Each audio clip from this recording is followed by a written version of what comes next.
فرض کیا جائے کہ ایک ایسا مطالبہ درپیش ہے جس کے نتیجے میں خاندان میں ایک طوفان کھڑا ہو سکتا ہے۔ بالکل، ایک شدید خاندانی بحران۔ ہاں ہاں، مطلب ایک ایسا مطالبہ جسے منوانے کا بظاہر کوئی راستہ ہی موجود نہیں ہے، اور انکار کی صورت میں تو بس خطرہ ہی خطرہ ہے۔ صحیح۔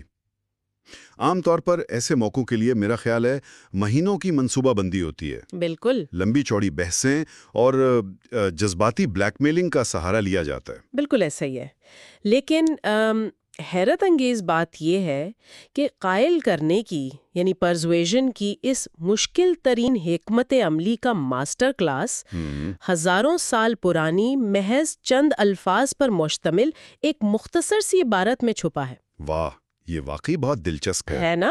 تو آج کے اس گہرے مطالعے میں ہم سورہ یوسف کی آیت 65 کا تفصیلی تجزیہ کریں گے، جہاں بھائیوں کے سامان کی واپسی کا واقعہ بیان ہوا ہے۔ اور سب سے اہم بات یہ ہے کہ اس گفتگو کا دائرہ کسی لمبی چوڑی تاریخی تفصیلات میں الجھنے کے بجائے سختی سے صرف اس ایک آیت کے متن تک محدود رہے گا۔ یہ جاننا ہے کہ یہ چند الفاظ انسانی نفسیات، خاندانی سیاست اور بات منوانے کے فن کو کس طرح بے نقاب کرتے ہیں۔ اور دیکھیں، اس مخصوص متن تک محدود رہنے کی وجہ یہی ہے کہ یہ آیت اپنے اندر ایک مکمل نفسیاتی کائنات سمیٹے ہوئے ہے۔ بالکل۔ جب ہم بات منوانے یا فن ترغیب کی بات کرتے ہیں تو عموماً دھیان بڑے بڑے مقررین یا جدید مارکیٹنگ کی طرف جاتا ہے۔ ہاں، کہ کوئی بہت زبردست سیلز پچ ہوگی۔ صحیح، مگر اس واقعے میں الفاظ کا چناؤ، جملوں کی ساخت اور انسانی رد عمل کی جو تصویر کشی کی گئی ہے وہ کسی بھی جدید نظریے سے کہیں زیادہ گہری ہے۔ تو پھر اس گفتگو کا آغاز اس لمحے سے کرتے ہیں جہاں سے پوری صورتحال نے پلٹا کھایا تھا۔ ٹھیک ہے، چلیں دیکھتے ہیں۔ آیت کے ابتدائی الفاظ ہیں وَلَمَّا فَتَحُوا مَتَاعَهُمْ وَجَدُوا بِضَاعَتَهُمْ رُدَّتْ إِلَيْهِمْ، مطلب جب انہوں نے اپنا سامان کھولا تو پایا کہ ان کا سرمایہ انہیں لوٹا دیا گیا ہے۔ ایک دریافت کا صدمہ۔ ہاں، اب اگر اس واقعے کو ہم آج کے دور کے کسی منظرنامے سے جوڑیں تو یہ کچھ ایسا ہے۔ فرض کریں ایک نوجوان نے خاندان کی اکلوتی اور مہنگی گاڑی کا ایکسیڈنٹ کر دیا ہے۔ یہ تو بہت برا ہوا۔ بہت برا۔ اب اسے دوبارہ کسی سفر کے لیے وہی گاڑی مانگنی ہے، اور وہ جانتا ہے کہ اس کے والد تو کسی صورت نہیں مانیں گے۔ ظاہر ہے پچھلا ریکارڈ جو خراب ہے۔ بالکل، وہ دل ہی دل میں بہانے اور دلائل سوچ رہی ہے، میرا مطلب ہے وہ لڑکا دلائل سوچ رہا ہے، لیکن اچانک اسے پتا چلتا ہے کہ جس مکینک کے پاس گاڑی گئی تھی اس نے نہ صرف گاڑی بالکل مفت ٹھیک کر دی ہے بلکہ ساتھ میں 1 سال کا مفت سروس واؤچر بھی دے دیا ہے۔ کیا بات ہے نا؟ یہ دریافت کا وہ لمحہ ہے جو انسان کو ایک دم چونکا دیتا ہے۔ اچھا دیکھیں، یہ تمثیل اس اچانک ملنے والے فائدے کی وضاحت تو کرتی ہے، لیکن متن کی نفسیاتی گہرائی اس سے کہیں زیادہ پیچیدہ ہے۔ اچھا، وہ کیسے؟ اس نوجوان والی مثال میں صرف ایک خوش قسمتی کا عنصر نمایاں ہے، جبکہ زیر بحث واقعے میں یہ محض ایک سرپرائز نہیں تھا۔ تو پھر کیا تھا؟ ان بھائیوں کے لیے یہ سرمایہ ان کی بقا کا مسئلہ تھا۔ وہ ایک ایسے سفر سے واپس آئے تھے جہاں انہیں اپنے والد کے سامنے اپنی پوزیشن کو ہر حال میں مضبوط ثابت کرنا تھا۔ یعنی وہ پہلے ہی ایک دفاعی پوزیشن میں تھے۔ بالکل، ڈیفینسو پوزیشن میں، لیکن تھیلے سے سرمایہ کا نکلنا ان کے لیے ایک غیر متوقع لیوریج بن گیا، ایک بہت بڑا فائدہ۔ لیوریج مطلب ایک ایسا موقع جو ان کی پوزیشن بدل دے۔ ہاں، اس ایک واقعے نے انہیں کٹہرے میں کھڑے ملزم سے ایک ایسے فریق میں بدل دیا جس کے پاس اب ایک ٹھوس مادی ثبوت موجود تھا۔ لیکن ایک منٹ، کیا یہ محض ایک اتفاقی فائدہ نہیں تھا؟ میرا مطلب ہے سامان کھولا، پیسے مل گئے اور وہ خوش ہو گئے۔ بظاہر تو ایسا ہی لگتا ہے۔ ہاں نا، اس میں اتنی گہری حکمت عملی کہاں سے آ گئی؟ یہ تو ایک فطری رد عمل ہے کہ انسان اپنی کھوئی ہوئی چیز واپس پا کر حیران رہ جائے۔ دیکھیے، اگر ان کے فوری رد عمل پر غور کیا جائے تو کہانی کچھ اور ہی نظر آتی ہے۔ بتائیے۔ وہ اس حیرت میں گم نہیں رہے کہ یہ پیسے کس نے رکھے، کیوں رکھے، یا کیا یہ کوئی غلطی ہے۔ ہاں، انہوں نے تو کوئی تفتیش شروع نہیں کی۔ بالکل نہیں، انہوں نے فوراً اس واقعے کو اپنے حق میں استعمال کرنے کا فیصلہ کیا۔ واہ! انسانی فطرت کا یہ پہلو بہت کم زیر بحث آتا ہے کہ جب انسان کسی شدید دباؤ کا شکار ہوتا ہے اور اسے اچانک کوئی فائدہ مل جائے تو وہ اسے سوالیہ نظر سے دیکھنے کے بجائے فوری طور پر اپنی مشکل کے حل کے لیے مطلب ایک ہتھیار کے طور پر استعمال کرتا ہے۔ یعنی وہ حیرت سے نکل کر سیدھا ایکشن میں آ گئے۔ بالکل۔ حیرت کا یہ لمحہ دراصل اس بیانیے کی بنیاد بنتا ہے جو وہ اپنے والد کے سامنے پیش کرنے والے ہیں۔ اب یہ بات واقعی بہت دلچسپ رخ اختیار کر رہی ہے۔ حیرت کے اس لمحے سے نکلتے ہی بھائی اس صورتحال کو جس تیزی سے ایک بیانیے میں تبدیل کرتے ہیں وہ آیت کے اگلے حصے میں واضح ہوتا ہے۔ ہاں، ذرا وہ الفاظ دہرائیے گا۔ وہ کہتے ہیں قالو یا ابانا ما نبغی ہادھی بضاعتنا ردت الینا، یعنی انہوں نے کہا اے ہمارے والد، ہمیں اور کیا چاہیے، یہ ہے ہمارا سرمارہ جو ہمیں لوٹا دیا گیا ہے۔ ہمیں اور کیا چاہیے؟ اگر سرسری طور پر دیکھا جائے تو یہ جملہ ہمیں اور کیا چاہیے ایک بہت ہی معصومانہ خوشی اور شکر گزاری کا اظہار لگتا ہے۔ بظاہر ایسا ہی محسوس ہوتا ہے نا؟ وہ اپنے والد کو بتا رہے ہیں کہ دیکھیں ہمارے ساتھ کتنا اچھا سلوک ہوا ہے۔ لیکن اس کو محض شکر گزاری سمجھنا ایک بہت بڑی فکری بھول ہوگی۔ اچھا، تو پھر یہ کیا ہے؟ نفسیاتی اور لسانی اعتبار سے یہ جملہ ایک انتہائی سوچی سمجھی اور چالاک اسٹریٹجک چال ہے۔ چال؟ وہ کیسے؟ دیکھیں، بھائیوں کو بخوبی اندازہ ہے کہ ان کے والد کے دل میں کیا شکوک و شبہات ہیں۔ ان کا ماضی ایسا نہیں ہے کہ ان پر آنکھ بند کر کے اعتبار کیا جا سکے۔ ہاں، ہسٹری تو ان کی کافی خراب تھی۔ بالکل، اس لیے وہ اس مادی فائدے کو ایک اخلاقی اور جذباتی ڈھال بنا رہے ہیں۔ جذباتی ڈھال؟ دراصل یہ کہہ رہے ہیں کہ جب وہاں کے لوگ اتنے ایماندار اور مہربان ہیں کہ انہوں نے ہمارا سرمایہ تک واپس کر دیا تو پھر ان پر شک کرنے کی کیا گنجائش باقی رہ جاتی ہے؟ یعنی یہ ایک طرح سے پریمپٹیو سٹرائک ہے، مطلب والد کے ممکنہ اعتراضات کو پیدا ہونے سے پہلے ہی ختم کر دینا۔ بالکل یہی بات ہے، انہوں نے پہلے ہی وہ راستہ بند کر دیا جہاں سے والد اعتراض کر سکتے تھے۔ اس کا مطلب یہ ہوا کہ وہ اس سرمایہ کو ایک پروف آف کانسیپٹ کے طور پر پیش کر رہے ہیں۔ 100%؟ جیسے کوئی سیلز مین کسی بڑی انویسٹمنٹ کی بات کرنے سے پہلے پچھلے پروجیکٹ کا زبردست منافع دکھا دے کہ دیکھیں ہم تو پہلے ہی کما رہے ہیں۔ بالکل صحیح مثال دی آپ نے۔ لیکن کیا یہ طریقہ واقعی کام کرتا ہے؟ مطلب کیا ایک مادی چیز کی واپسی کسی گہرے خاندانی عدم اعتماد کو ختم کر سکتی ہے؟ یہیں پر تو انسانی نفسیات کی کمزوری سامنے آتی ہے۔ وہ کیا؟ مادی ثبوت اکثر جذباتی شکوک پر بھاری پڑ جاتا ہے۔ جب سامنے ایک ٹھوس فائدہ پڑا ہو تو دماغ کے لیے خطرات کا اندازہ لگانا مشکل ہو جاتا ہے۔ مطلب پیسے دیکھ کر دماغ سن ہو جاتا ہے۔ ایک طرح سے ہاں، بھائیوں نے اپنے والد کی توجہ خطرات سے ہٹا کر اس فوری نظر آنے والے فائدے کی طرف موڑ دی ہے۔ صحیح۔ انہوں نے سرمایہ کو گفتگو کا مرکز بنا دیا ہے تاکہ والد اس کی چکا چوند میں وہ اصل خطرہ نہ دیکھ سکیں جو اگلی شرط میں چھپا ہے۔ اور وہ شرط کیا ہے؟ اس کی طرف اب آتے ہیں۔ ہاں، اصل مطالبہ تو اب آئے گا۔ ابتدائی قلعہ بندی اور ماحول کو نرم کرنے کے بعد اب باری آتی ہے اصل مطالبے کی۔ وہ 3 مختلف دلائل کو ایک خاص ترتیب سے پیش کرتے ہیں، اور وہ ترتیب بہت اہم ہے۔ بالکل۔ پہلا وہ کہتے ہیں ونم تارو اہلنا، یعنی ہم اپنے گھر والوں کے لیے غلہ لائیں گے۔ دوسرا ونحفظ اخانا، مطلب ہم اپنے بھائی کی حفاظت کریں گے۔ اور تیسرا ونزداد کیلا بعیرن، کہ ہم 1 اونٹ کے بوجھ کا اضافہ کریں گے۔ اگر جدید ابلاغ کی اصطلاح میں کہا جائے تو یہ ایک مکمل سینڈوچ تکنیک ہے۔ Sandwich technique? ہاں نا، مطلب مشکل ترین بات کو 2 انتہائی پرکشش باتوں کے درمیان چھپا دیا گیا، غلہ اور ایک اونٹ کا بوجھ، ان دونوں کے بیچ میں بھائی کی حفاظت کا وعدہ ڈال دیا۔ اچھا، دیکھیں سینڈوچ ٹیکنیک کی حد تک تو بات درست ہے، لیکن اگر اسے صرف ایک ٹیکنیک مان لیا جائے تو ہم اس خاندانی حرکیات کی شدت کو نظر انداز کر دیں گے۔ مطلب یہ اس سے زیادہ گہری بات ہے؟ بہت زیادہ۔ یہ محض کوئی بری خبر سنانے کا طریقہ نہیں ہے، یہاں 2 مختلف دنیاؤں کا ٹکراؤ ہو رہا ہے۔ کس طرح کا ٹکراؤ؟ ایک طرف خاندان کی جسمانی بقا کا مسئلہ ہے، یعنی غلے کی شدید ضرورت، فاقوں کا ڈر ہے۔ بالکل، راشن تو چاہیے نا۔ اور دوسری طرف ایک جان لیوا جذباتی خطرہ ہے، یعنی چھوٹے بھائی کو ساتھ لے جانا۔ والد کی سب سے بڑی کمزوری اور فکر وہ بیٹا ہے۔ ہاں، وہ تو کسی قیمت پر اسے بھیجنا نہیں چاہتے تھے۔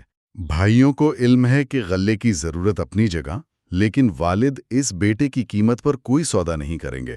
تو پھر انہوں نے حفاظت کی یقین دہانی یعنی وَنَحْفَظُ أَخَانَا کو بیچ میں کیوں رکھا؟ کیا یہ بہتر نہیں تھا کہ وہ سب سے پہلے حفاظت کی ضمانت دیتے اور پھر غلے کی بات کرتے؟ یہی تو پوری حکمت عملی کا کمال ہے۔ اچھا؟ اگر وہ بات کا آغاز ہی بھائی کی حفاظت سے کرتے تو والد کا پورا دھیان اسی خطرے پر مرکوز ہو جاتا۔ ہاں، وہ فوراً چوکنے ہو جاتے۔ بالکل، ان کا دفاعی نظام فوراً متحرک ہو جاتا کہ یہ پھر میرے بیٹے کی بات کر رہے ہیں۔ بھائیوں نے جان بوجھ کر بات کا آغاز گھر والوں کے لیے غلہ لانے سے کیا، جو کہ اس وقت کی سب سے بڑی اور ناگزیر ضرورت تھی، تاکہ پہلے والد کو اس ضرورت کا احساس دلایا جا سکے۔ بالکل۔ اس ضرورت کو ایک حقیقت کے طور پر قائم کرنے کے بعد انہوں نے تیزی سے بھائی کی حفاظت کی ضمانت کو درمیان میں ڈالا۔ اور پھر فوراً ہی اگلی بات کر دی۔ ہاں، اور اس سے پہلے کہ والد اس ضمانت کا کھوکھلاپن محسوس کر پاتے، انہوں نے فوری طور پر ایک اضافی اونٹ کے بوجھ کا لالچ دے دیا۔ یعنی یہ ایک طرح کا کوگنیٹو اوورلوڈ پیدا کرنے کی کوشش ہے۔ مطلب والد کے ذہن کو اتنے سارے متضاد پہلوؤں میں الجھا دیا گیا ہے ایک ہی وقت میں۔ بالکل صحیح لفظ استعمال کیا آپ نے، کوگنیٹو اوورلوڈ۔ غلے کی ضرورت، سرمایہ کی واپسی کی حیرت، حفاظت کا وعدہ اور ایک اضافی بوجھ کا فائدہ، ان سب کو اتنی تیزی سے پیش کیا گیا کہ سننے والے کو کسی ایک نقطے پر رک کر سوچنے یا اعتراض کرنے کا وقت ہی نہ ملے۔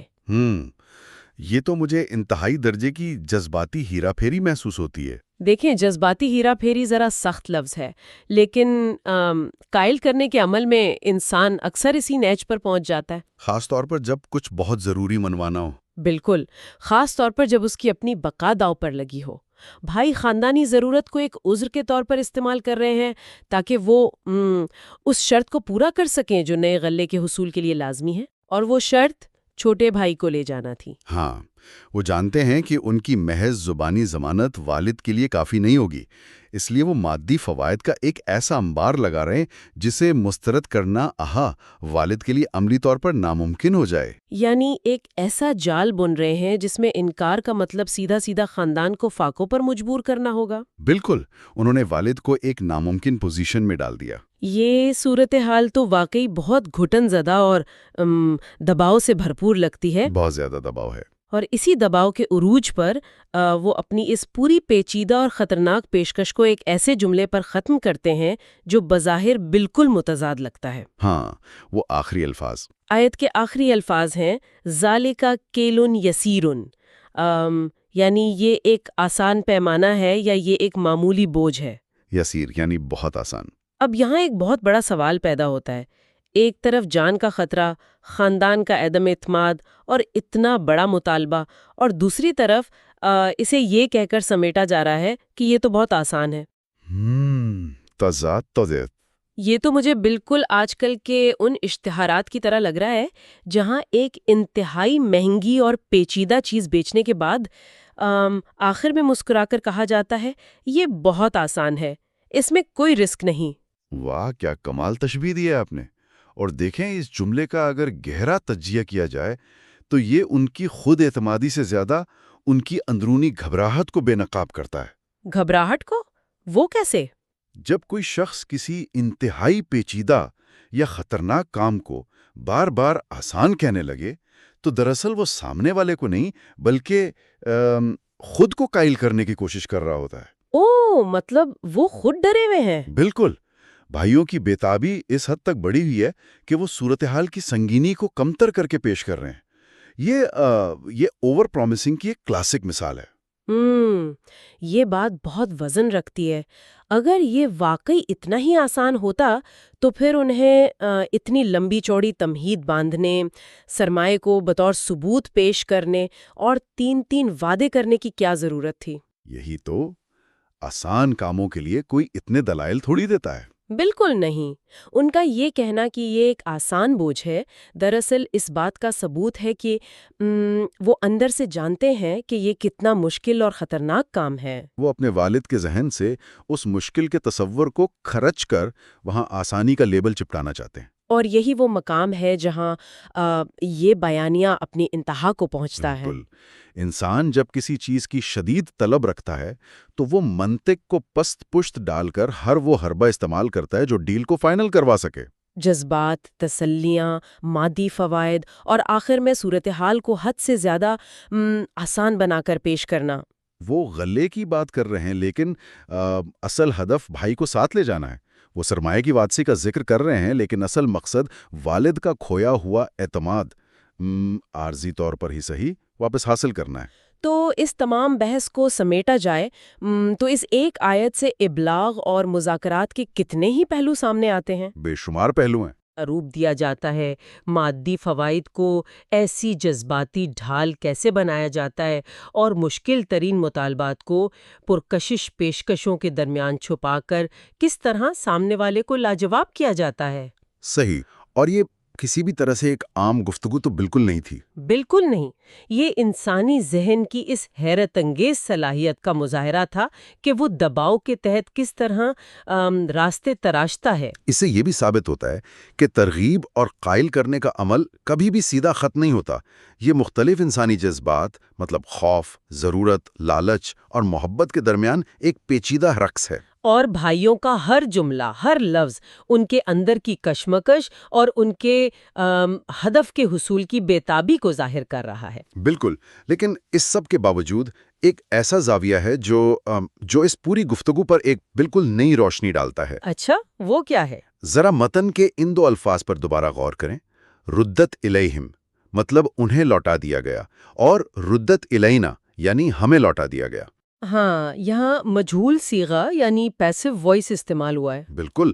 بھائی یہ سمجھ رہے ہیں کہ وہ اس صورتحال کو کنٹرول کر رہے ہیں، وہ اپنے تئیں ایک بہترین حکمت عملی بنا رہے ہیں اور اپنے والد کو قائل کرنے کے لیے زبردست دلائل تراش رہے ہیں۔ انہیں لگ رہا ہے کہ وہ اس پورے کھیل کے ماسٹر مائنڈ ہے۔ یہی ایک بہت اہم نکتہ ہے۔ مجہول صیغے کا استعمال اس بات کی طرف اشارہ کرتا ہے کہ فاعل یا کام کرنے والا تو غائب ہے۔ یعنی بھائیوں کو علم ہی نہیں کہ یہ کس کا عمل ہے۔ بالکل۔ اور یہی سب سے بڑا سوال ہے۔ ذرا اس نامعلوم ماسٹر مائنڈ کے بارے میں سوچیں جس نے خاموشی سے مطلب بغیر کسی کو بتائے وہ سرمایہ ان کے تھیلوں میں واپس رکھ دیا تھا۔ او واہ! کیا اصل قائل کرنے والا مطلب اصل ترغیب دینے والا وہی شخص نہیں تھا؟ بالکل وہی تھا۔ اس نے بغیر ایک لفظ کہے، بغیر کوئی لمبی چوڑی دلیل دیے صورتحال کو اس طرح ترتیب دے دیا کہ یہ بھائی خود بخود مجبور ہو گئے کہ جا کے اپنے والد سے عین وہی بات کریں جو وہ شخص چاہتا تھا۔ بھائی تو محض وہ کٹ پتلیاں ثابت ہوئے جو یہ سمجھ رہی تھیں کہ وہ اپنی مرضی سے ناچ رہی ہیں۔ کیا بات ہے!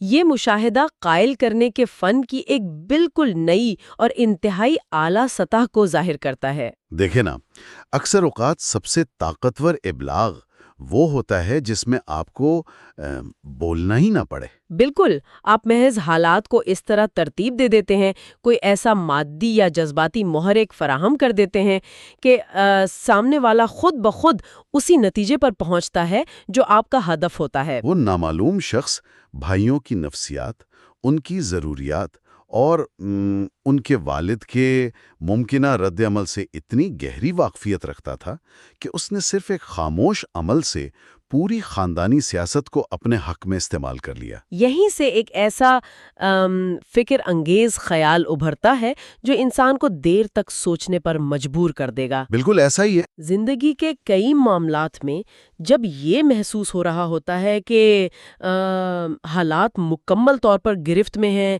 بہترین دلائل دیے جا رہے ہیں اور سامنے والے کو کامیابی سے قائل کیا جا رہا ہے، تو ایک لمحے کے لیے ٹھہر کر یہ ضرور سوچا جانا چاہیے کہ کیا واقعی کنٹرول اسی کے پاس ہے جو بول رہا ہے؟